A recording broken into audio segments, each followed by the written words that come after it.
నా దేవుడు సజీవుడు. ఇంతవరకు నేను సరిగా కనెక్ట్ అవ్వాలి ఆయనకి. ఇదిగో ఇప్పుడు భక్తితో కనెక్ట్ అవుతున్నా.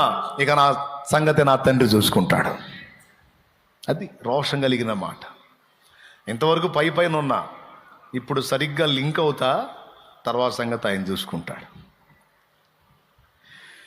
దేవునికి ఎక్కువగా అనుబంధం ఏర్పరచుకునే కొద్దీ, దేవునితో సంబంధం లోతయ్యే కొద్దీ, భక్తి డెప్త్లోకి వెళ్ళే కొద్దీ నెంబర్ 1 ధైర్యం, నెంబర్ 2 విశ్రాంతి, నెంబర్ 3 సిగ్గును లక్ష్య పెట్టాడు.